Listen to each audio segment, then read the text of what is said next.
Mind coaching classes में आप सभी का स्वागत है। यूट्यूब चैनल जो माइंड क्लासेज के द्वारा शुरू किया गया है उसमें विभिन्न प्रतियोगी परीक्षाओं की तैयारी विस्तार स्वरूप विषय विशेषज्ञों के द्वारा करवाई जाएगी। आप देखिए, जितने भी राजस्थान की वैकेंसियां हैं भारत से संबंधित है, उन सभी की तैयारी जो है माइंड क्लासेस के द्वारा करवानी जाएगी। तो आप लोग सभी तैयार हो जाइए। हम लोग पूरी तरीके से तैयार हैं आप लोगों के लिए बेहतर से बेहतर, अच्छे से अच्छी तैयारी करवाने के लिए। तो चलिए, आज हम लोग आप लोगों से चर्चा करेंगे राजस्थान के भूगोल की। और राजस्थान के भूगोल की जब चर्चा होगी तो सबसे पहला जो टॉपिक बनता है वो बनता है राजस्थान की स्थिति और विस्तार। तो आइए मेरे साथ, और ये जो टॉपिक है राजस्थान की स्थिति और विस्तार, ये आप लोगों के फर्स्ट ग्रेड में भी है, ये आपके पटवार में भी है, और आपके राजस्थान पुलिस है, शिक्षक भर्ती है, जितनी भी राजस्थान की प्रतियोगी परीक्षाएं होती हैं उन सभी में ये टॉपिक पूछा जाता है। तो आइए हम चर्चा करते हैं इस टॉपिक के विषय में। टॉपिक आप लोगों को पता ही है, क्या पढ़ने वाले हैं हम? राजस्थान की स्थिति एवं विस्तार। तो आज हम चर्चा करने वाले हैं राजस्थान की स्थिति और विस्तार की चर्चा करेंगे। इसमें सबसे पहले हम लोग देखेंगे स्थिति के बारे में देखेंगे और फिर हम राजस्थान के विस्तार की चर्चा करेंगे। तो आप देखिए, यहाँ पे विशेष रूप से हम लोग चर्चा करें स्थिति और विस्तार की, तो उससे पहले हमारे पास राजस्थान का मैप होना चाहिए। तो चलिए, सबसे पहले हम लोग बना लेते हैं राजस्थान का मैप। आप देखिए, हमारा जो राजस्थान है इस तरीके से इसका जो मैप है वो बनता है। और जो ही ये मैप बोर्ड पे हमने बनाया तो बनाते ही हमारे सामने एक प्रश्न बन गया, और प्रश्न ये बन गया कि हमारा राजस्थान देखने में कैसा लगता है, बताइए। मतलब हमारे राजस्थान की जो आकृति है वो कैसी है? तो आप देखिए, हमारे राजस्थान की जो आकृति है वो विषम कोणीय चतुर्भुज के समान है। कैसी है बोलो? विषम कोणीय चतुर्भुज के समान है। इसके अलावा अगर हम लोग इसकी आकृति की बात करें तो जैसे पतंग होता है उसी प्रकार ये हमको दिखाई देती है। एक प्रश्न यहाँ पे मैं आप लोगों से पूछना चाह रहा हूँ। प्रश्न ये है कि हमारे राजस्थान की आकृति विश्व में कौन से देश के जैसी दिखाई देती है? बताइए, कौन सा ऐसा देश है जिसके जैसी हमारे राजस्थान की आकृति है? हालांकि बिल्कुल सेम तो नहीं है, लेकिन फिर भी अगर देखा जाए तो वो देश हमारे सामने बनता है फ्रांस। कौन सा देश बनता है दोस्तों? फ्रांस बनता है। आप देखिए, इसके जैसी हमारे राजस्थान क्या रखता है? आकृति रखता है। दूसरा प्रश्न हमारे लिए ये बनता है कि हमारे राजस्थान की जो स्थिति है वो ग्लोब पे क्या है? आप देखिए पृथ्वी का छोटा प्रतिरूप जो होता है उसी को हम लोग क्या कहते हैं? ग्लोब कहते हैं। और ये जो ग्लोब है इसके बीचों बीच एक रेखा है जिसको बोलते हैं 0 डिग्री। और ये जो 0 डिग्री रेखा है या 0 डिग्री अक्षांश रेखा है इसको हम लोग बोलते हैं भूमध्य रेखा। क्या बोलते हैं? भूमध्य रेखा कहते हैं इसको, या इसको हम विषुवत रेखा भी कह सकते हैं। आप देखिए, ये जो 0 डिग्री रेखा है, इस रेखा के उत्तर वाला जो ग्लोब का भाग है, पृथ्वी का जो भाग है, उसको हम लोग कहते हैं उत्तरी गोलार्ध। क्या कहते हैं? उत्तरी गोलार्ध कहते हैं। और इसके जो दक्षिण वाला भाग है उसको कहते हैं दक्षिणी गोलार्ध। क्या कहते हैं बोलो? दक्षिणी गोलार्ध कहते हैं। दूसरा प्रश्न हमारे लिए ये बन रहा है यहाँ पे कि 0 डिग्री के उत्तर वाला भाग उत्तरी गोलार्ध, दक्षिण वाला भाग दक्षिणी गोलार्ध। लेकिन आप लोगों के लिए प्रश्न ये है कि हमारे राजस्थान की ग्लोब पे स्थिति क्या है। प्रश्न यही है आप लोगों के लिए, बताइए ग्लोब पे हमारे राजस्थान की स्थिति क्या है। मतलब भूमध्य रेखा के हमारा राजस्थान उत्तर में है या दक्षिण में है। प्रश्न ये है कि हमारा राजस्थान यहाँ पे कहाँ है? भूमध्य रेखा के उत्तर में है, बिल्कुल उत्तर में है हमारा राजस्थान भूमध्य रेखा के।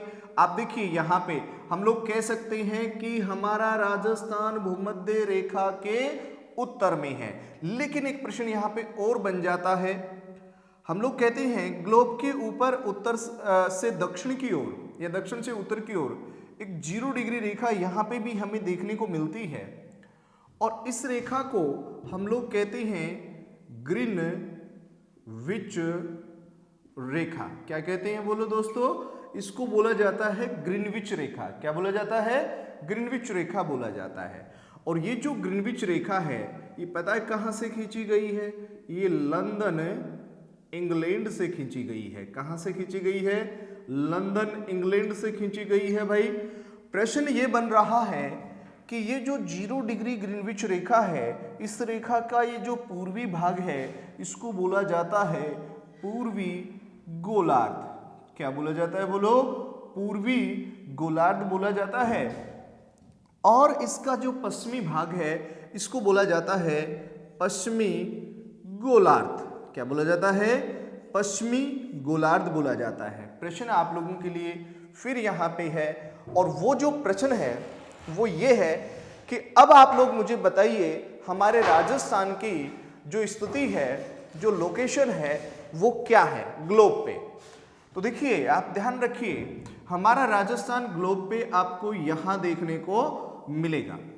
इसका मतलब ये हुआ कि हमारा राजस्थान जो है वो उत्तर पूर्वी गोलार्ध में स्थित है। ग्लोब पे कौन से गोलार्ध में है?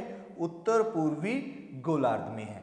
आप लोग सीधा सा समझो, हमारा भारत भी कहाँ पे है ग्लोब में? उत्तर पूर्वी गोलार्ध में स्थित है। तो ये एक विशेष बात हमने यहाँ पर देखी है। दूसरा प्रश्न ये बनता है कि हमारा जो राजस्थान है वो कौन से गोलार्ध में स्थित है। तो हमने ये तो देख लिया है। उसके बाद में प्रश्न ये बनता है कि हमारा जो राजस्थान है वो एशिया महाद्वीप में स्थित है। हमारा भारत दक्षिणी एशिया में स्थित है। और आप देखिए अगर हम चर्चा करें तो एक प्रश्न हमारे लिए ये भी बन रहा है कि भाई हमारे राजस्थान की जो स्थिति है वो भारत में कहाँ पे है। तो आप देखिए भारत में इसकी स्थिति कहाँ पे है, तो इसके लिए हम लोग थोड़ी चर्चा कर लेते हैं भारत के मैप की। और इस तरीके से आप देखोगे तो हमारे भारत का जो है एक मैप बनता है, और इसी मैप में हम लोग चर्चा कर रहे हैं किसकी? हमारे राजस्थान की। तो आप देखिए ये जो मैप है ये हमारे भारत का जो मैप है, विशेष रूप से बात करें हम लोग तो इस मैप में हमारी लोकेशन क्या है वो हम लोग देखने वाले हैं। देखिए यहाँ पे फिर से हम लोग थोड़ी ये जो इस तरीके से हमारा जो भारत है और भारत का जो मैप है, इसी मैप में हम लोग हमारे राजस्थान की स्थिति देखना चाह रहे हैं। और राजस्थान की स्थिति क्या है उसके विषय में अगर हम लोग चर्चा करें तो इस तरीके से आप देखिए ये हमारे भारत के मैप की लोकेशन हमारे सामने यहाँ पे इस तरीके से बनता है हमारे भारत का मैप। तो प्रश्न ये बनता है कि हमारा राजस्थान भारत में है कहाँ पे। तो ध्यान रखना हमारा राजस्थान भारत के यहाँ स्थित है, और ये लोकेशन है ये उत्तर है और ये क्या है? पश्चिम है। तो आप लोग क्या कह सकते हो कि हमारा राजस्थान भारत के कहाँ स्थित है? ये उत्तर पश्चिम में स्थित है। कहाँ स्थित है बोलो दोस्तों? उत्तर पश्चिम में स्थित है। तो ये एक स्थिति हमारे सामने यहाँ पे बन रही है। दूसरा प्रश्न हमारे लिए एक और यहां पे बनता है। प्रश्न ये बन रहा है कि एक 23.5 डिग्री उत्तरी अक्षांश रेखा है। कौन सी रेखा है बताओ? 23.5 डिग्री उत्तरी अक्षांश रेखा। 23.5 डिग्री उत्तरी अक्षांश रेखा जो है हम लोग इसको कर्क रेखा बोलते हैं। क्या बोलते हैं? कर्क रेखा। प्रश्न ये बन रहा है कि क्या कर्क रेखा भारत से गुजरती है? बताइए दोस्तों, क्या भारत से कर्क रेखा गुजरती है? बिल्कुल गुजरती है। और आप लोग यूं कह सकते हो कर्क रेखा भारत के बीचों बीच गुजरती है। कहां से गुजरती है? बीचों बीच गुजरती है। और ये भारत के 8 राज्यों से गुजरती है। कितने राज्यों से गुजरती है? 8 राज्यों से गुजरती है। और ये 8 राज्य अगर आप देखना चाहो तो आप यूं देख सकते हो, यहां पे एक राज्य है जिसको कहते हैं गुजरात। क्या कहते हैं? गुजरात कहते हैं। और गुजरात के बाद में यहां पे एक लोकेशन बनती है राजस्थान की। राजस्थान कौन सा राज्य है? राजस्थान। और राजस्थान के बाद में यहां पे इसके ऊपर स्थित जो राज्य है उसको बोलते हैं मध्य प्रदेश। क्या बोलते हैं? मध्य प्रदेश। और उसके बाद में आगे जो राज्य है उसको बोला जाता है छत्तीसगढ़। क्या बोला जाता है? छत्तीसगढ़ बोला जाता है। और छत्तीसगढ़ के बाद में यहाँ पे जो राज्य है उसको बोलते हैं झारखंड। क्या बोलते हैं? झारखंड। और झारखंड के बाद में यहाँ पे जो राज्य है उसको बोला जाता है पश्चिमी बंगाल। क्या बोला जाता है? पश्चिमी बंगाल। और पश्चिमी बंगाल के बाद यहाँ पे जो राज्य है उसको बोला जाता है त्रिपुरा। क्या बोला जाता है? त्रिपुरा। और त्रिपुरा के बाद में जो राज्य है इसको बोला जाता है मिजोरम। क्या बोला जाता है? मिजोरम। तो भाई आप लोगों के एक बात समझ में आ गई होगी कि हमारा जो भारत है तो कर्क रेखा भारत के मध्य से गुजरती है। कहां से गुजरती है बताओ? मध्य से गुजरती है। कौन सी रेखा गुजरती है? कर्क रेखा गुजरती है। बड़ी सीधी सी सिंपल सी बात हम लोग यहाँ पे कर रहे हैं। और हम लोग यूं कह सकते हैं कि कर्क रेखा के उत्तर में जो स्थित भाग है भारत का वो उपोष्ण कटिबंध में शामिल होता है। और जो दक्षिणी भाग है वो किस में शामिल होता है? वो होता है उष्ण कटिबंध में होता है। किस में होता है? उष्ण कटिबंध में होता है। देखिए आप, ये जो उष्ण कटिबंध है या उपोष्ण कटिबंध है या उष्ण कटिबंध है, लेकिन भारत दोनों में आता है। लेकिन भारत की जो जलवायु है वो उष्ण कटिबंधीय मानसूनी जलवायु है। कैसे जलवायु है? उष्ण कटिबंधीय मानसूनी जलवायु है। आप देखिए यहाँ पे हम लोग बात करें, जो उपोष्ण लिखा है, उष्ण लिखा है, तो इसके विषय में अगर हम लोग चर्चा करें तो आप देखिए ग्लोब की अगर बात की जाए तो एक बड़ी सीधी सी सिंपल सी बात हमारे सामने बन रही है। यहाँ पे भी एक 23.5 डिग्री दक्षिणी अक्षांश रेखा है। कौन सी रेखा है बताओ? 23.5 डिग्री दक्षिणी अक्षांश रेखा। बताइए इसको क्या कहते हैं? इसको बोलते हैं भाई मकर रेखा। क्या बोला जाता है इसको? मकर रेखा बोला जाता है। क्या बोला जाता है? मकर रेखा इसको बोला जाता है। आप बड़े सिंपल से तरीके से समझिए, क्योंकि ये जो क्षेत्र है कर्क रेखा से मकर रेखा तक वाला जो क्षेत्र है, यहाँ पे सूर्य साल भर सीधा चमकता है। क्या चमकता है? सीधा चमकता है। तो यहाँ पे सूर्य की किरणें सीधी पड़ती हैं, इसीलिए ये जो क्षेत्र है वो किस में शामिल होता है? उष्ण कटिबंध में शामिल होता है। आप देखिए, अगर हम लोग इसके बाद की बात करें तो इसके बाद में होता क्या है? जो 66.5 डिग्री है, 66.5 डिग्री